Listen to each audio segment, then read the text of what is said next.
انتہائی قابل صد احترام بزرگوں دوستوں، کچھ مخالفین کے اس بیان کہ یا رسول اللہ کہنا شرک ہے اور لبیک یا رسول اللہ کہنا عقیدہ توحید کے منافی ہے، اس پر پچھلے جمعہ گفتگو ہوئی تھی کہ یہ کہنا غلط ہے کہ یا رسول اللہ کہنا شرک ہے، یہ غلط ہے۔ بعض لوگ یہ کہتے ہیں کہ حرف یا سے صرف اللہ کو پکارا جا سکتا ہے، اللہ کے علاوہ کسی اور کو لفظ یا سے نہیں پکارا جا سکتا۔ تو پچھلے جمعہ میں نے قرآن مجید فرقان حمید کی آیات مبارکہ پڑھ کر یہ ثابت کیا تھا کہ اگر صرف اتنی بات سے شرک لازم آتا کہ تم نے لفظ یا سے مخلوق کو کیوں پکارا ہے، تو بیٹے پھر اللہ تعالیٰ اپنے نبیوں کو لفظ یا سے خطاب نہ کرتا۔ اب اسی مضمون کو آگے بڑھاتے ہوئے عرض کرتا ہوں کہ اللہ نے قرآن کے اندر باقی نبیوں کا نام لے کر پکارا، لیکن جب محبوب کی باری آئی تو قرآن میں نام لے کر نہیں پکارا، سونے سونے لقب دے کر اپنے محبوب کو پکارا ہے۔ مثلاً سورہ مزمل ہے، 29واں پارہ ہے، پہلی آیت ہے۔ سرکار نے ایک دن جھرمٹ کی ہوئی تھی چادر، تو اللہ نے فرمایا یا ایھا المزمل، اے جھرمٹ مار کر کپڑا اوڑھنے والے۔ کبھی اللہ کہتا ہے یا ایھا الرسول بلغ ما انزل الیک، اے حبیب پیارے، ہم نے جو آپ کی طرف وحی کی ہے، جو آپ پر اتارا گیا ہے، اس کو آگے پہنچا دیجئے۔ یہاں بھی نام نہیں لیا بلکہ کہا یا ایھا الرسول۔ ایک مرتبہ نبی کریم علیہ السلام نے پھر کپڑا اوڑھا ہوا تھا، تو اللہ نے آیت نازل کر دی۔ یہ بھی 29واں پارہ ہے، سورہ مدثر ہے، پہلی آیت ہے۔ فرمایا یا ایھا المدثر، ایک کپڑا اوڑھنے والے پیارے محبوب۔ جب اللہ تعالیٰ اپنے محبوب علیہ السلام کو حرف یا کے ساتھ پکارے، شرک لازم نہیں آتا، تو میرے ساتھیوں، دوستوں، بزرگوں، عزیز بچوں، اگر امتی پیار سے محبت سے نبی پاک کو پکارے یا رسول اللہ، تو اس سے بھی شرک لازم نہیں آتا۔ بیٹے قرآن تو پڑھو نا، اللہ نے نبی پاک کو بھی پکارا ہے اور ہم ایمان والوں کو بھی یا کہہ کر پکارا ہے۔ اللہ تعالیٰ نے ارشاد فرمایا یا ایھا الذین آمنوا صلوا علیہ وسلموا تسلیما۔ اے ایمان والو، ہمارے محبوب کا خوب چرچا کرو، ان کا ذکر مبارک کرو، ان پر صلوات بھیجو اور سلام ضرور بھیجو۔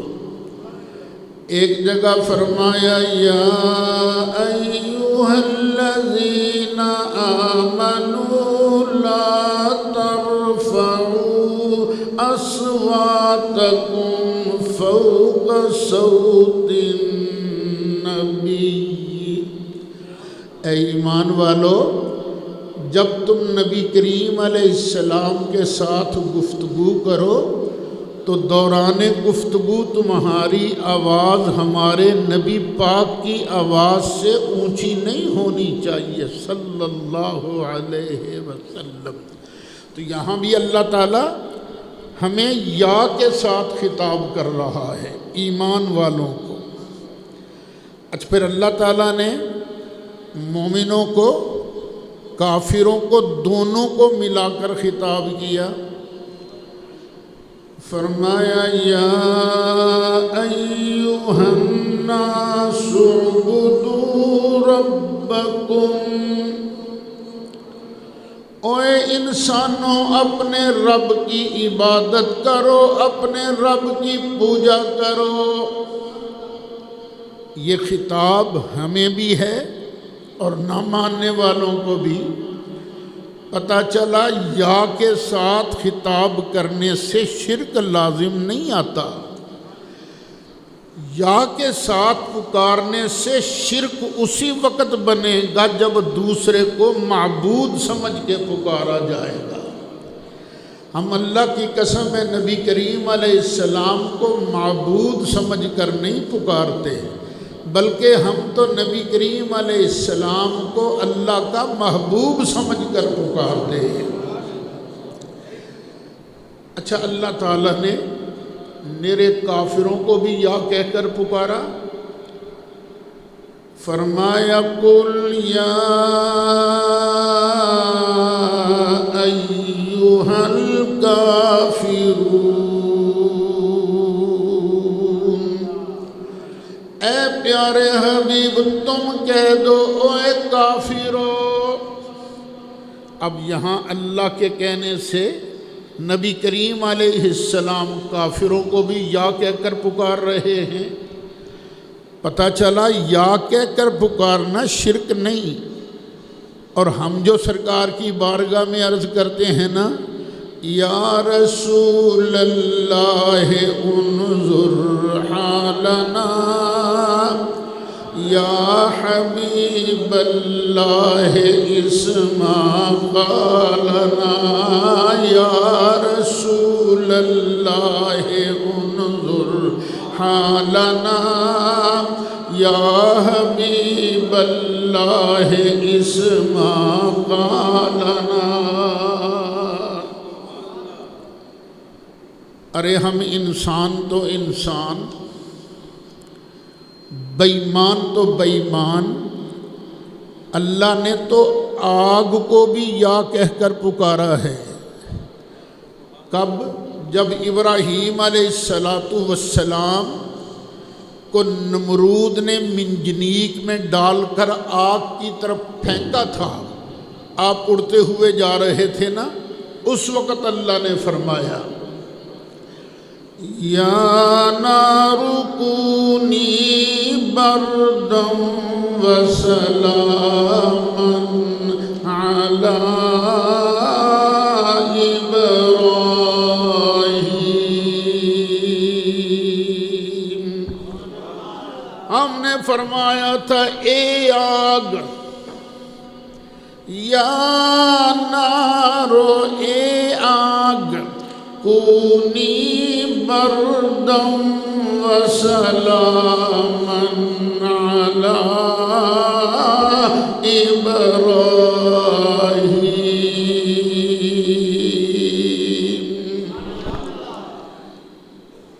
اگر آگ کو یا کہہ کر پکارنا جائز ہے آگ کو، تو کیا اللہ کے محبوب کو یا کہہ کر پکارنا شرک ہو جائے گا؟ اوہ اللہ تمہیں عقل عطا فرمائے. اچھا، اللہ تعالیٰ نے یا کہہ کر زمین کو بھی پکارا ہے، آسمان کو بھی پکارا ہے. کب؟ جب قوم نوح پر طوفان آیا تھا، اوپر سے بادل برس رہا تھا، نیچے سے زمین اپنا پانی اگر رہی تھی. جب طوفان کے ختم کرنے کا وقت آیا تو اللہ نے فرمایا یا ارض ابلعی ماءکی ویاسم السماء اقلعی. سبحان اللہ. اے زمین اپنا پانی نگل جا، اے آسمان تو تھم جا. یا ارض ابلعی ماءکی ویا سماء اقلعی.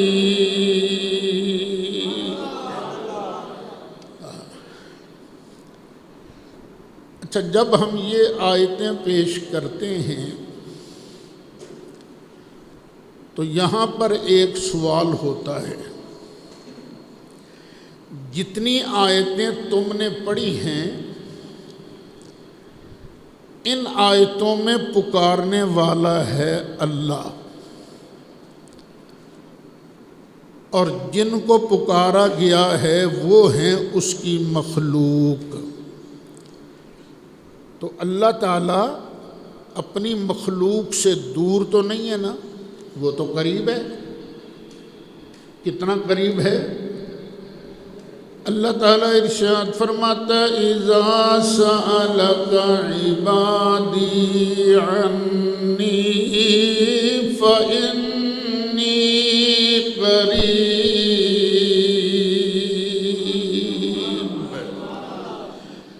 حبیب پیارے، جب یہ لوگ تجھ سے میرے قرب اور بعد کے بارے پوچھیں کہ اے حبیب بتائیے اللہ قریب ہے یا دور، جب پوچھیں تو پھر تو ان کو کہہ کہ اللہ فرماتا ہے انی قریب، میں دور نہیں، میں تو قریب ہوں.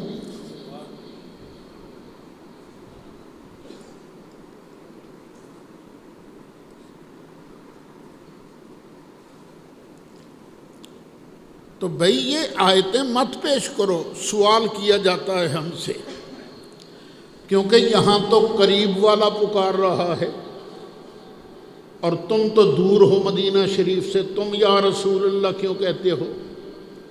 اور اللہ پھر قریب ہے تو کتنا قریب ہے؟ مالک نے ارشاد فرمایا لقد خلقنا الانسان ونعلم ما توسوس به نفسه. ہم نے انسان کو پیدا کیا اور دل میں جو خیالات پیدا ہوتے ہیں ہم ان کو بھی جانتے ہیں. آگے فرمایا وَنَحْنُ أَقْرَبُ إِلَيْهِ مِنْ حَبْلِ الْوَرِيدِ.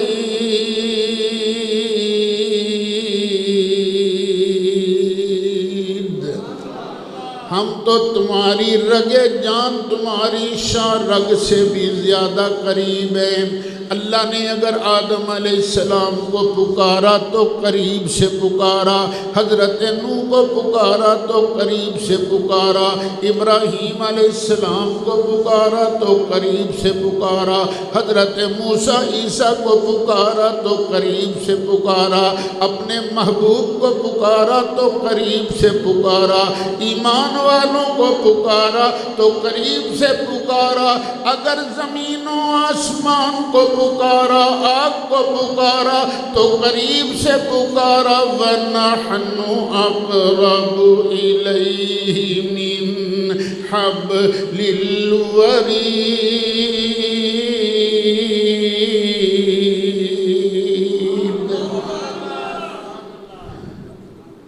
تو بھئی آیت وہ پڑھو جس میں دور سے پکارا گیا ہو۔ یہ سوال کیا جاتا ہے، مجھے تو ان کی عقل پر حیرانی ہوتی ہے۔ یہ پکارنے کی نفی پر جتنی آیتیں پڑھتے ہیں نا، ان میں لفظ آتا ہے من دون اللہ۔ اس کا لفظی معنی یہ کرتے ہیں اللہ کے علاوہ، اللہ کے علاوہ کسی کو مت پکارو، اللہ کے علاوہ کسی کو مت پکارو۔ وہاں تو دور والے اور قریب والے کی کوئی قید نہیں لگاتے، زندہ اور مردہ کی قید کوئی نہیں لگاتے، بس اللہ کے علاوہ کسی کو مت پکارو۔ اور ہم کہتے ہیں بھئی ان آیتوں میں من دون اللہ سے مراد ہیں بت، بتوں کو مت پکارو، وگرنہ اگر دور سے پکارنے کی بات ہے تو چلیے ہم اس پر بھی کچھ دلائل پیش کر دیتے ہیں۔ اللہ تعالیٰ نے اپنے پیارے نبی ابراہیم خلیل اللہ علیہ السلام کو فرمایا، چل پیارے ابراہیم میرا کعبہ بنا۔ ابراہیم علیہ السلام نے اپنے فرزند حضرت اسماعیل علیہ السلام کو ساتھ ملا کر کعبۃ اللہ بنایا۔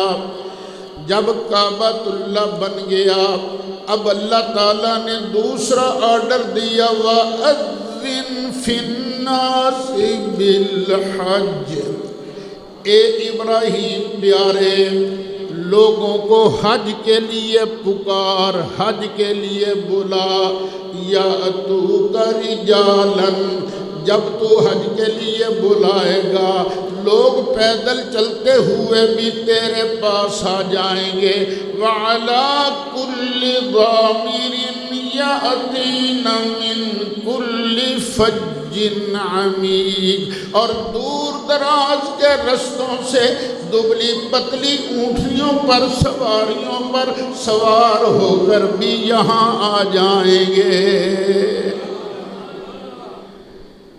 ابراہیم علیہ السلام نے عرض کیا، رب العالمین میں پکاروں تو صحیح، لیکن سنے گا کون؟ یہاں تو آبادی کوئی نہیں۔ فرمایا نہیں، پکارنا تیرا کام ہے، تیری آواز کو ہر جگہ پہنچانا یہ ہمارا کام ہے۔ مکہ شریف کے اندر حضرت ابراہیم علیہ السلام نے کھڑے ہو کر فرمایا، کسی پتھر پر کھڑے ہوئے یا مقام ابراہیم پر کھڑے ہوئے یا جبل ابی قبیس پر کھڑے ہو کر فرمایا، یا ایھا الناس ان ربکم قد بنا بیتا واوجب علیکم الحج الیہ فاجیبوا ربکم۔ ابراہیم علیہ السلام نے فرمایا، اے لوگو، اللہ نے تمہارے لیے ایک گھر بنایا ہے اور تم پر اس کا حج فرض کیا ہے، چلو اپنے رب کی پکار کا جواب دو۔ ابراہیم علیہ السلام نے سامنے منہ کر کے بھی پکارا، پھر دائیں طرف منہ کر کے بھی پکارا، بائیں طرف منہ کر کے بھی پکارا، پیچھے منہ کر کے بھی پکارا۔ جب ابراہیم علیہ السلام نے پکارا، میرے اللہ تیری قدرتوں پر قربان جاؤں، وہ آواز تھی، اور آواز پہنچی کہاں تک؟ وہ بچے جو ماؤں کے پیٹوں کے اندر تھے انہوں نے بھی سنا۔ جو بچے ابھی اپنے باپوں کی پیٹھوں میں تھے، صلبوں میں تھے، انہوں نے بھی سنا، میں نے بھی سنا، تم نے بھی سنا، اور جس نے سن کر کہا لبیک، ایک بار جس نے کہا وہ زندگی میں ایک حج کرے گا، جس نے 2 بار کہا وہ 2 حج کرے گا، جس نے 50 بار کہا وہ اللہ کے فضل سے 50 حج کرے گا۔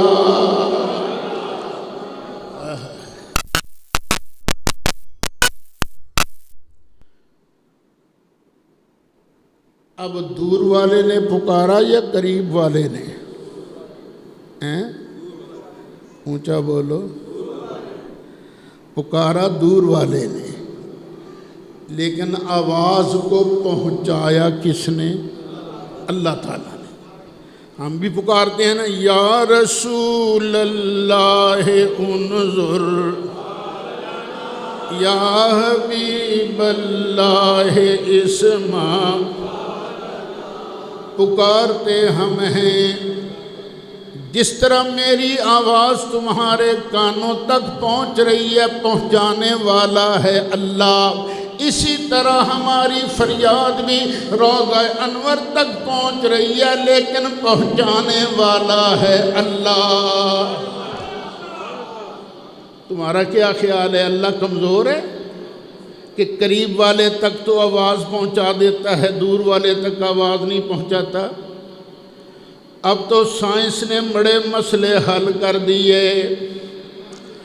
تم یہاں فیصل آباد بیٹھے ہوتے ہو، امریکہ میں بات کرنی ہے، بس تمہارے پاس ایک چھوٹا سا موبائل ہونا چاہیے، نمبر پنچ کرتے ہو تو فٹ کال امریکہ پہنچ جاتی ہے۔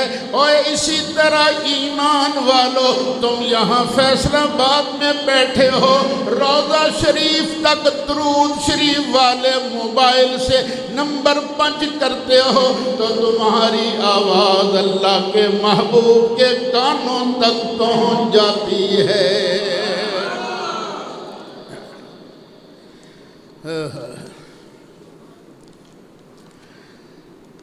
اور سنو، دور سے پکارنا ناجائز نہیں ہے، اور معبود سمجھ کر پکارنا یہ ناجائز ہے، یہ شرک ہے۔ یہ جنت کہاں ہے؟ مدینہ شریف تو صرف 2200 میل دور ہے یہاں سے، 2200-2300، مجھے مکمل صحیح فگر تو یاد نہیں، وہ ہے اتنا ہی۔ اور جنت کتنی دور ہے؟ کوئی 2200-2300 میل دور ہے؟ کہاں ہے؟ پہلے آسمان پر ہے۔ پہلا آسمان تو کروڑوں سال کی بلندی پر ہے، یعنی کروڑوں میل کی بلندی پر ہے۔ 500 سال تک بندہ چلتا رہے پھر پہلا آسمان آتا ہے، اتنا ہی دوسرا، پھر اتنا ہی تیسرا۔ 7 آسمانوں کے اوپر ہے سدرۃ المنتہا۔ تو یہ جنت کہاں ہے؟ سدرۃ المنتہا کے پاس۔ عندہا سدرۃ، عندہا جنت المأویٰ۔ یہ جنت المأویٰ تو سدرۃ المنتہا کے پاس ہے۔ اب ابن ماجہ شریف کی حدیث سنو، سرکار نے فرمایا جب زمین پر میاں بیوی کا جھگڑا ہو جائے اور تنگ کرے بیوی مرد کو اور مرد ہو جنتی، تو جو حور اس جنتی مرد کے حصے میں آنی ہے نا، وہ وہاں سے پکارتی ہے، کہتی ہے تیرا بیڑا غرق، نہ تنگ کر اس کو، یہ ان قریب تجھے چھوڑ کر میرے پاس آ جائے گا۔ اب بولو، وہ عورت قریب ہے یا دور جو جنت کی حور ہے؟ دور ہے، بہت دور۔ لڑائی ہوئی زمین پر، ساتھ والے کمرے میں جوان بیٹا بہو، اس کو پتہ نہیں چلتا کہ ابا اماں کی لڑائی ہو رہی ہے، لیکن وہ حور جو نبی کریم علیہ السلام کے نوکروں کے نوکروں کے نوکروں کے نوکروں کے نوکروں کے نوکروں کی نوکرانی ہے، وہ کھربوں میل دور سے اگر یہ آواز ہلکی سی سن سکتی ہے دور سے اور دور سے پکار بھی سکتی ہے، تو یقین کر لو اللہ تعالیٰ کے محبوب ہم گناہگاروں کا درود بھی سنتے ہیں اور جواب میں سلام بھی ارشاد فرماتے ہیں۔ یہ حدیث پیور صحیح حدیث ہے۔ وہابیوں کے بہت بڑے محدث ناصر الدین البانی نے اس حدیث کو صحیح کہا ہے۔ صحیح سنن ابن ماجہ صفحہ 341۔ اب اسی نیت سے ذرا ایک بار پھر عرض کر دو سرکار کی بارگاہ میں، ہم پر بھی نظر کرم ہو جائے۔ یا رسول اللہ انظر حالنا یا حبیب اللہ اسمع قالنا، یا رسول اللہ انظر یا حبیب اللہ اسمع قالنا۔ اچھا، پاکستان ہندوستان میں جو لوگ بھی علم حدیث پڑھنے پڑھانے والے ہیں، یہ بالعموم آخر میں شاگرد بنتے ہیں حضرت شاہ عبدالعزیز صاحب کے۔ شاہ عبدالعزیز صاحب بیٹے ہیں اور باپ کا نام ہے شاہ ولی اللہ۔ اصل نام تو ان کا قطب الدین تھا، لیکن مشہور ہو گئے شاہ ولی اللہ کے نام سے، یعنی ہم سب شاہ ولی اللہ کے بھی شاگرد ہیں۔ اور شاہ ولی اللہ بیٹے ہیں حضرت شاہ عبد الرحیم کے۔ شاہ ولی اللہ صاحب نے ایک کتاب لکھی ہے جس کا نام ہے انفاس العارفین۔ اس کے اندر ایک بات لکھتے ہیں کہ ہمارے ابا جان اور ایک اور بزرگ تھے جن کا نام ہے عبداللہ، دونوں قرآن پاک بڑا اچھا پڑھتے تھے، اور سرہند شریف کے پاس ہی ایک ٹیلہ تھا، ٹبا، اس پر بیٹھ کر نہ یہ قرآن شریف کا دور کیا کرتے تھے، بڑا خوبصورت قرآن پڑھتے تھے۔ ایک دن یہ بیٹھے دونوں دور کر رہے تھے، ارے اگر ہم مشرک ہیں تو اپنے استاد جی کے بارے بھی فتویٰ لگاؤ، وہ کون ہیں؟ یہ نہیں کہ ہم مشرک ہیں اور اپنے استاد جی کے بارے میں حل کو لمبا کر دو، نا، جو فتویٰ ہم پر لگے گا وہی فتویٰ ان پر بھی لگے گا۔ دونوں دور کر رہے تھے، اچانک دیکھا کچھ لوگ گھوڑوں پر سوار آ گئے اور آ کے انہوں نے ان کا قرآن سننا شروع کر دیا۔ وہ قرآن پڑھتے جا رہے تھے، گھڑ سوار قرآن سنتے جا رہے تھے اور کہہ رہے تھے سبحان اللہ، کبھی کہتے ماشاء اللہ۔ جب ان کا دور ختم ہو گیا، اب انہوں نے باغیں موڑی، واپسی کا سفر شروع کر دیا۔ جو ان کا سردار تھا وہ کہنے لگا جزاکم اللہ ادیتما حق التلاوہ، اللہ تم کو بہترین بدلہ عطا فرمائے، اللہ تم نے قرآن کی تلاوت کا حق ادا کر دیا۔ واپس چلے گئے۔ اب یہ دونوں حضرت شاہ عبد الرحیم اور شاہ عبداللہ یہ دونوں آپس میں باتیں کرنے لگے، کہنے لگے یارو وہ کون تھے جو آئے تھے؟ ان کے سردار تو بڑے روب والے تھے، میرا دل کرتا تھا اٹھ کر قدم چوم لوں، لیکن ان کے روب کی وجہ سے ہمت نہ پڑی، میں کیسے آگے بڑھوں۔ ابھی وہ یہ باتیں کر رہے تھے، اچانک ایک اور بندہ گھوڑے پر سوار ہو کے آیا اور آن کے سلام کیا۔ سلام کر کے کہنے لگے، اے قرآن کے قاریو، ابھی نبی کریم علیہ السلام تو یہاں تشریف نہیں لائے۔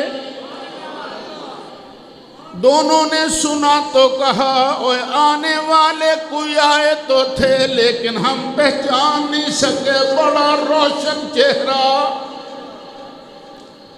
بڑا پررعب چہرہ۔ کہا آنے والوں، اچھا السلام علیکم۔ اب آنے والے نے نا دور کرنے والوں تمہیں سلام سلام کہہ کے وہ باہر جانے لگا، واپس جانے لگا۔ اب دونوں بجلی کی تیزی کی طرح اٹھے، جا کے اس کی باگیں پکڑ لی، ٹانگیں پکڑ لی گھوڑے کی۔ اوے آنے والے معمولی تو بھی معلوم نہیں ہوتا، اپنا نام پتا تو بتاتا جا۔ آنے والے نے کہا، اور جس کا نام پوچھنا تھا وہ تو تم نے پوچھا نہیں، میرا نام پوچھ کر کیا کرو گے؟ انہوں نے کہا نہیں، وہ تو غلطی ہو گئی، اب تیرے قدم نہیں چھوڑیں گے۔ آنے والے نے جواب دیا، رات روضہ انور کے اندر میٹنگ ہوئی تھی، سرکار نے فرمایا تھا ابو ہریرہ، ہم نے وہاں سرحد کے ٹیلے کے پاس جو قاری قرآن کا دور کرتے ہیں ان کا قرآن سننے جانا ہے، تو بھی آ جانا۔ پھر مجھے کسی کام بھیج دیا، پھر نبی کریم علیہ السلام تو آگے، میں پیچھے رہ گیا۔ او قاریو آنا ابو ہریرہ۔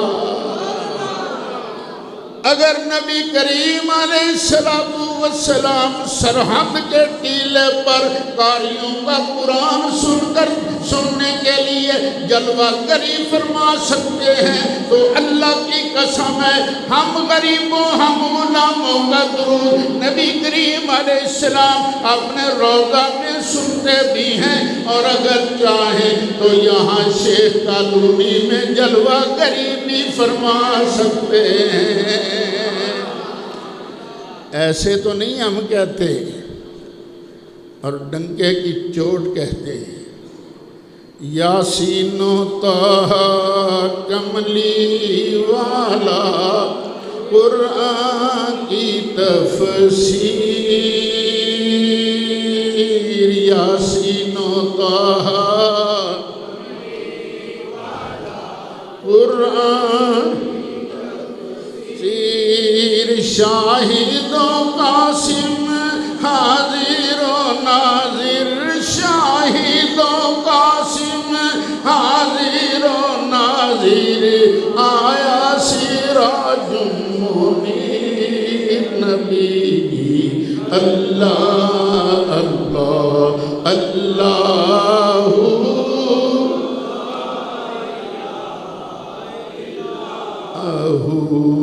اللہ اللہ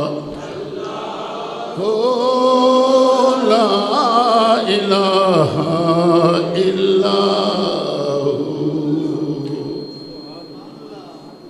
ایک اور حدیث سن لیجئے کہ دور سے بھی پکارا جاتا ہے۔ بڑے مشہور صحابی رسول حضرت ساریہ، حضرت عبداللہ بن عمر رضی اللہ عنہما ارشاد فرماتے ہیں، ایک دن میرے ابا جان حضرت عمر فاروق خطبہ دے رہے تھے، منبر پر جلوہ افروز تھے، اور ایک جگہ انہوں نے اپنا لشکر بھیجا ہوا تھا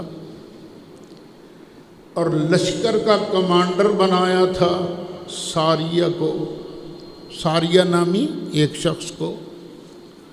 اچانک خطبہ دیتے دیتے حضرت عمر کہنے لگے، یا ساریہ الجبل، یا ساریہ الجبل۔ لوگ حیران ہو گئے، یہ ہو کیا گیا حضرت عمر کو، ساریہ یہاں کہاں ہے؟ اور اس کو پکار رہے ہیں یا ساریہ الجبل۔ اے ساریہ پہاڑ کو اپنے پیچھے کر، پھر صفوں کی ترتیب بنا کے پھر لڑ۔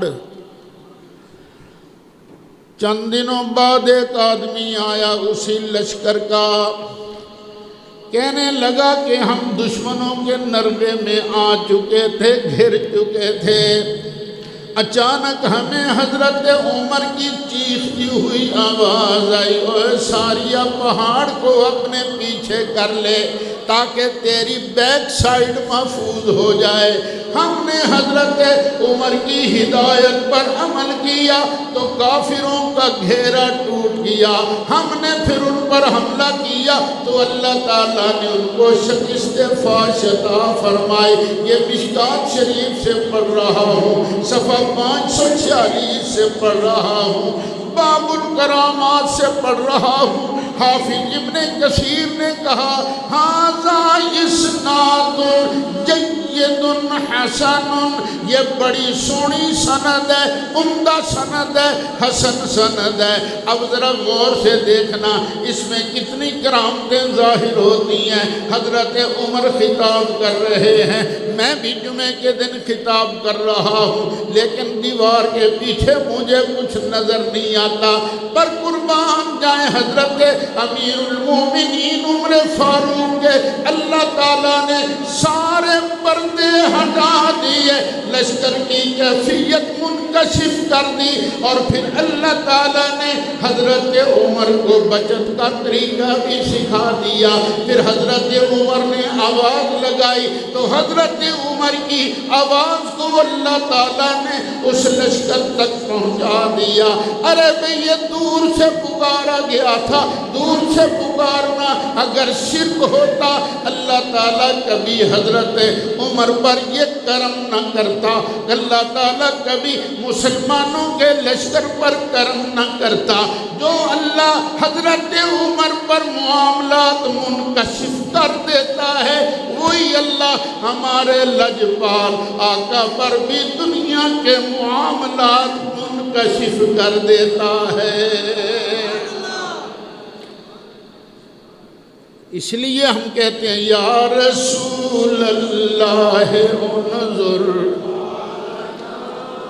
یا حبیب اللہ اسمع، مل کے محبت سے یا رسول اللہ انظر،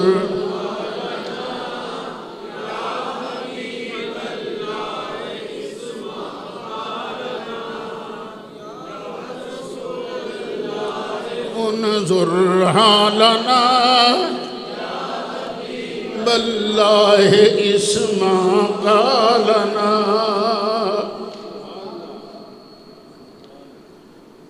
یہاں پھر ایک سوال کیا جاتا ہے، وہ حضرت عمر تو اکیلے تھے نا، یا ساریہ کہنے والے اکیلے تھے، تم تو مل کر نعرے لگاتے ہو یا رسول اللہ، نعرہ رسالت، نعرہ رسالت، نعرہ رسالت۔ کبھی تم شروع ہو جاتے ہو لبیک لبیک لبیک یا رسول اللہ،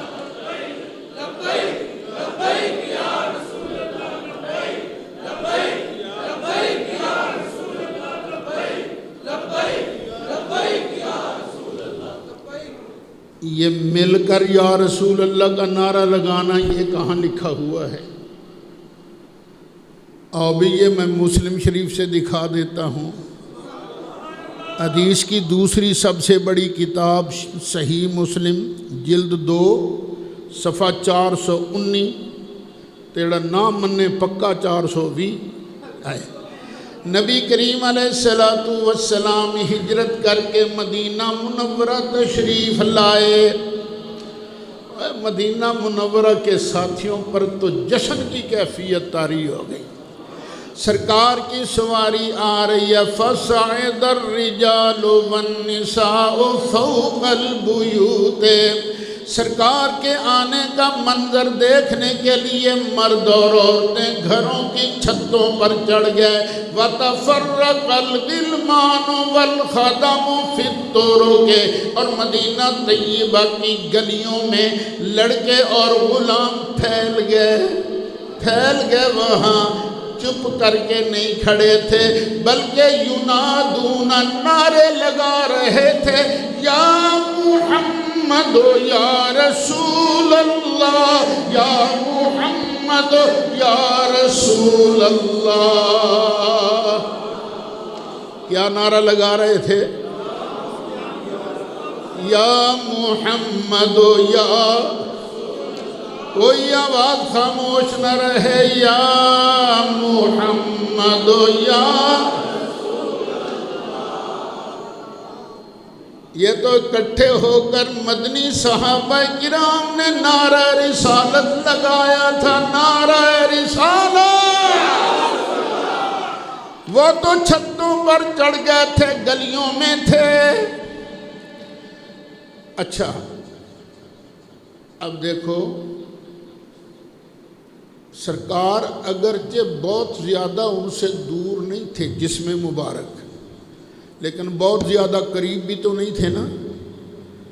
سرکار تو اپنی ڈاچی پر تشریف لا رہے تھے، اور لوگ تو چھتوں پر بھی تھے، گلیوں بازاروں میں بھی تھے۔ تو سرکار سے کچھ دور ہو کر وہ کیا نعرہ لگا رہے تھے؟ یا محمد یا رسول اللہ۔ اب مجھے فکس تاریخ یاد نہیں، راولپنڈی کا ایک علاقہ ہے ٹینچ بھاٹا، وہاں میرا مناظرہ ہو رہا تھا 11ویں شریف پر۔ ایک وہابی مولوی صاحب ہیں، طالب الرحمن ان کا نام ہے، ان کے ساتھ مناظرہ ہو رہا تھا، اور میں نے جب دلائل پر دلائل پیش کیے ترتیب وار، تو ظاہر ہے سننے والے جب اچھی بات لگے تو خوش تو ہوتے ہیں نا۔ انہوں نے کہا نعرہ رسالت یا رسول اللہ۔ تو وہابی مولوی صاحبان کا جو صدر تھا نا وہ کھڑا ہو گئے، کہنے لگا یہ شرکیہ نعرہ ہے یا رسول اللہ، اگر صحابہ کرام نے یہ نعرہ لگایا ہو تو میں اپنی شکست لکھ دوں گا۔ ایک تو اس نے موضوع کو بدلنا چاہا، دوسرا اس نے یا رسول اللہ پر اعتراض کیا۔ میں فٹ مسلم شریف لے کر کھڑا ہو گیا، میں نے یہی کہا، اپنے انداز کے اندر بڑا اس وقت جلال تھا، آواز کے اندر بھی، ماحول بھی گرما گرم تھا۔ جب میں نے کہا فَصَعِدَ الرِّجَالُ وَالنِّسَاءُ فَوْقَ الْبُيُوتِ وَتَفَرَّقَ الْغِلْمَانُ وَالْخَدَمُ فِي الطُّرُقِ يُنَادُونَ یا محمد یا رسول اللہ، تو سارے اہل سنت نعرے لگانے لگے، اور وہابی مولوی صاحب کتابیں اٹھا کر چلے گئے۔ قُلْ جَاءَ الْحَقُّ وَزَهَقَ الْبَاطِلُ إِنَّ الْبَاطِلَ كَانَ زَهُوقًا۔ اچھا مجھے کچھ لوگوں نے کہا ادھر آپ اتحاد کی باتیں کرتے ہو، ادھر اس طرح کی تقریریں کرتے ہو۔ میں نے کہا اتحاد کا مطلب کیا، میں کھسی ہو جاؤں؟ بھی اتحاد ہمیشہ مختلف نظریات کے حامل لوگوں میں ہوتا ہے۔ اتحاد کا نعرہ لگانے کا مطلب ہی یہ ہے کہ تمہارا عقیدہ الگ، ہمارا عقیدہ الگ، ہم اس عقیدے والے، ہم اپنے عقیدے کو حق اور سچ سمجھتے ہیں، تم اپنے عقیدے کو حق اور سچ سمجھتے ہو، چلو اور ٹیبل پر بیٹھ جاتے ہیں، تم شرک کی متفق علیہ تعریف کر دو، پھر ہمارا شرک ثابت کر دو، تو ہم اللہ کی قسمیں چھوڑ دیں گے۔ لیکن اگر ثابت نہ کر سکو تو پھر یاد رکھو اللہ کی پکڑ بڑی سخت ہے، اللہ کی پکڑ سے بچنا چاہیے۔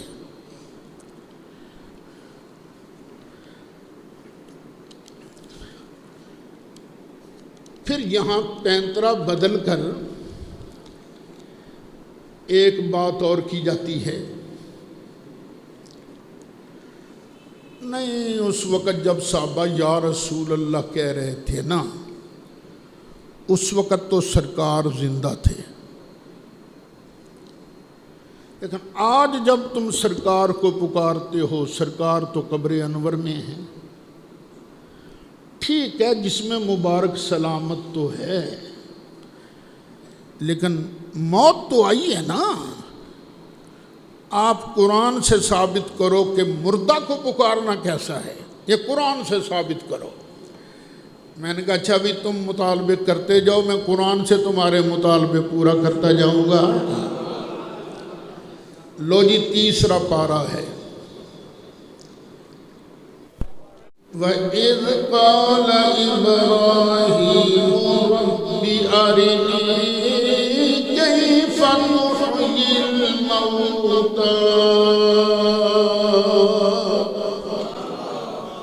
اور اس وقت کو بھی یاد کرو نا جب ابراہیم علیہ السلام نے عرض کیا تھا، اے میرے رب تو مجھے دکھا تو مردوں کو کیسے زندہ کرے گا۔ اور یہ سوال کیوں کیا کہ آپ سمندر کے کنارے جا رہے تھے تو کنارے پر نا ایک ڈیڈ باڈی پڑی ہوئی تھی،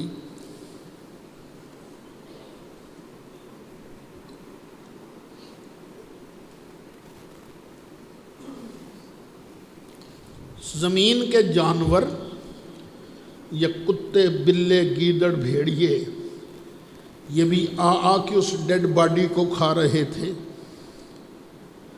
ہوا کے پرندے بھی آ کے نوچ نوچ کے کھا رہے تھے، پانی کی مچھلیاں بھی باہر نکل کر تھوڑا تھوڑا حصہ لے رہی تھیں۔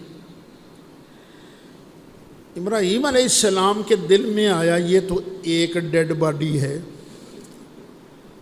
اس کا کچھ حصہ ہے جانوروں کے پیٹ میں، اور کوئی جانور کدھر کوئی جانور کدھر، کچھ حصہ ہے ہوا کے پرندوں کے پیٹ میں، کوئی پرندہ کدھر چلا گیا کوئی پرندہ کدھر چلا گیا، کچھ حصہ ہے مچھلیوں کے پیٹوں میں، اور کوئی مچھلی کدھر کوئی مچھلی کدھر۔ اب اللہ اس ڈیڈ باڈی کو زندہ تو کرے گا، پر کرے گا کیسے؟ بس یہ سوال دل میں آیا تو عرض کیا یا اللہ مجھے دکھا تو مردوں کو کیسے زندہ کرے گا۔ قال اولم تؤمن، اللہ نے پوچھا ابراہیم کیا تیرا ایمان نہیں ہے؟ قال بلا، عرض کیا کیوں نہیں یا اللہ میرا ایمان ہے تو مردوں کو زندہ کرے گا، پھر تو نے سوال کیوں کیا؟ وَلَٰكِن لِيَطْمَئِنَّ قَلْبِي، تاکہ میرے دل کو اطمینان کی دولت بھی مل جائے۔ ایک ہوتی ہے سنی سنائی بات اور ایک ہوتی ہے آنکھوں دیکھی بات۔ سرکار نے فرمایا سنی سنائی بات کا وہ اثر نہیں ہوتا جو آنکھوں دیکھی بات کا اثر ہوتا ہے۔ پھر سرکار نے مثال بھی خود دی، کوہ طور پر اللہ نے جناب موسیٰ کو بتا دیا تھا کہ تیری قوم نے نا بعد میں ایک بچھڑے کو معبود بنا لیا ہے، پتہ لگ گیا تھا، سن لیا تھا، لیکن طبیعت پر کچھ خاص اثر نہیں ہوا۔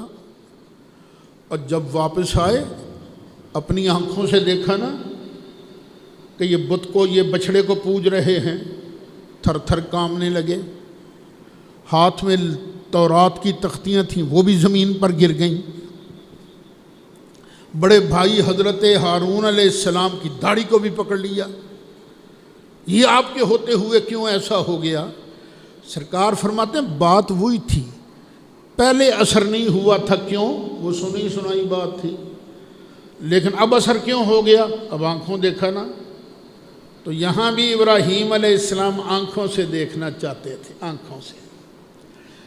اللہ تعالیٰ نے ارشاد فرمایا قال فخذ اربعۃ من الطیر، ابراہیم 4 پرندے لے لے مختلف قسم کے، فَصُرْهُنَّ إِلَيْكَ، پھر تو ان کو نا اپنے ساتھ مانوس کر لے، کچھ عرصہ اپنے پاس رکھ۔ وہ کیوں؟ آپ نے کسی نے بلیاں رکھی ہوتی ہیں گھروں کے اندر، اگر آپ کی رکھی ہوئی بلی 10 بلیوں کے اندر مکس بھی ہو جائے تو پھر بھی آپ فٹ پہچان لو کہ میری ہے نا۔ اس طرح بکریوں والے جو ہیں وہ بھی اپنی بکری پہچان لیتے ہیں۔ فرمایا نہیں، ان کو نہ پہلے کچھ عرصہ اپنے ساتھ مانوس کر لے تاکہ تجھے بعد میں کوئی شک نہ رہے۔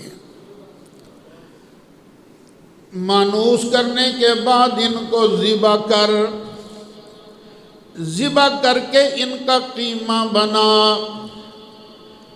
ان کے پروں کو بھی کوٹ، ان کے گوشت کو بھی کوٹ، اور ان کی ہڈیوں کا بھی چورا چورا کر دے، پھر 4 پرندوں کے اس چورا چورا جسم کو، اس باڈی کو مکس کر دے۔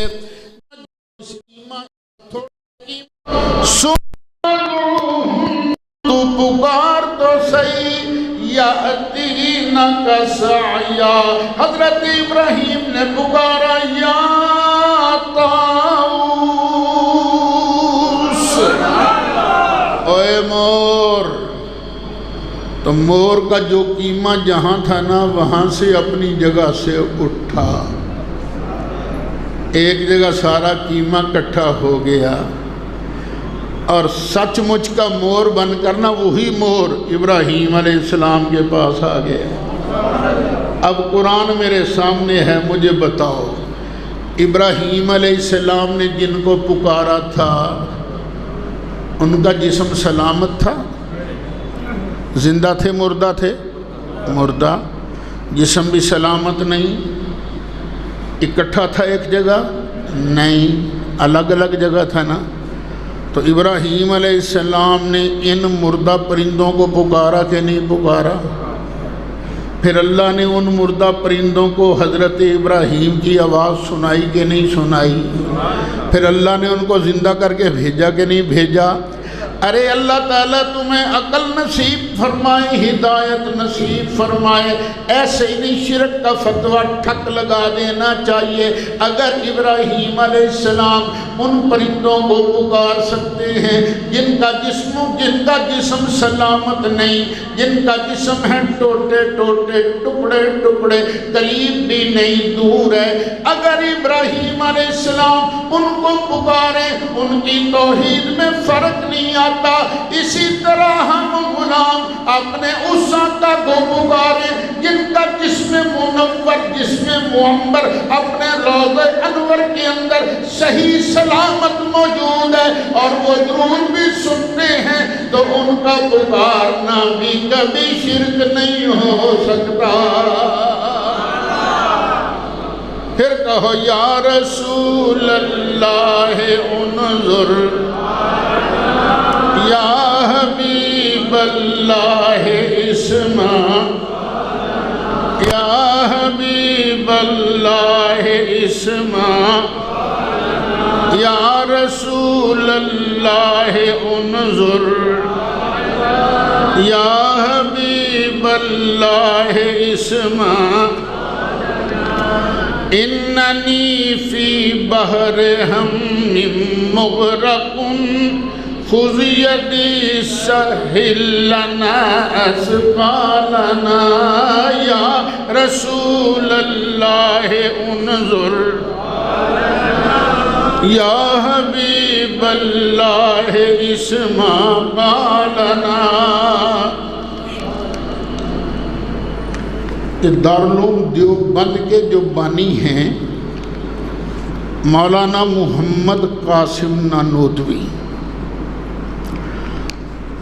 انہوں نے سرکار کی شان میں لکھا بھی ہے نعتیں بھی لکھی ہیں، بہت کچھ لکھا ہے، لیکن ایک شعر سن لیجیے۔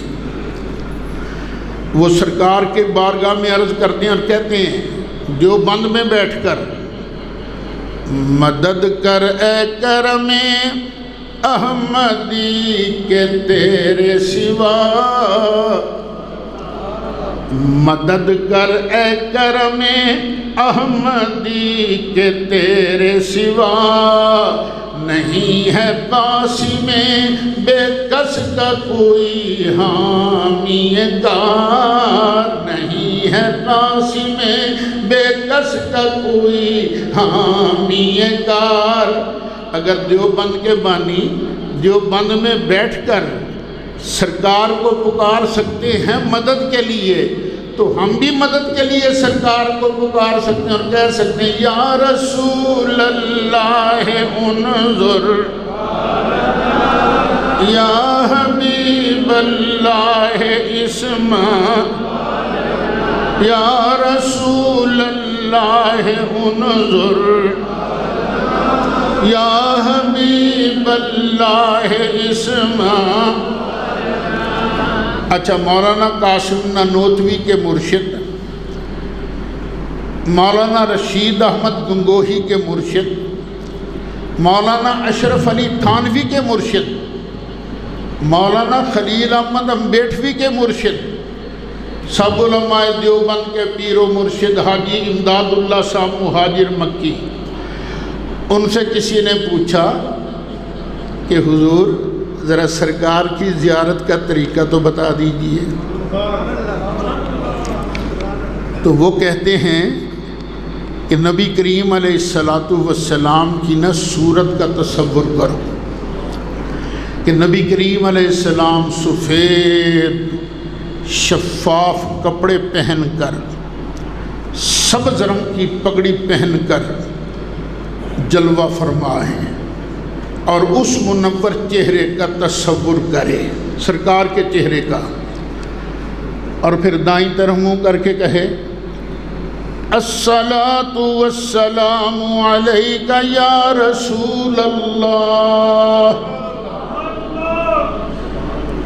اور بائیں طرف منہ کر کے کہے الصلاۃ والسلام علیک یا نبی اللہ، اور پھر دل کی طرف توجہ کر کے کہے الصلاۃ والسلام علیک یا حبیب اللہ۔ اس طرح کرتے کرتے سو جائے تو اللہ تعالیٰ کرم کرے گا، مصطفیٰ پیارے کی زیارت نصیب ہو جائے گی۔ دیکھو ہم بھی کہتے ہیں الصلاۃ والسلام علیک یا رسول اللہ، تو یہی لوگ کہنے لگ جاتے ہیں یہ تمہارا درود تو لیل پوری درود ہے، یہ تمہارا درود تو بریلوی درود ہے، یہ تو پہلے کسی نے پڑھا نہیں تھا۔ اور تمہارے پیر و مرشد حاجی امداد اللہ صاحب جنہیں ہم بھی رحمت اللہ علیہ کہتے ہیں، وہ فرماتے ہیں سرکار کی زیارت کرنی ہو تو دائیں طرف منہ کر کے کہے الصلاۃ والسلام علیک یا رسول اللہ، بائیں طرف منہ کرے اور کہے الصلاۃ والسلام علیک یا نبی اللہ، اور دل پر ضرب لگائے اور کہے الصلاۃ والسلام علیک یا حبیب اللہ۔ اگر یہ درود شریف غلط ہوتا تو تمہارے مرشد کے نزدیک اس درود شریف پڑھنے والے پر کرم کیسے ہوتا ہے؟ لیکن ہمارا نظریہ کیا ہے؟ وہ ہمارے بزرگ ایک رہتے تھے مدینہ منورہ،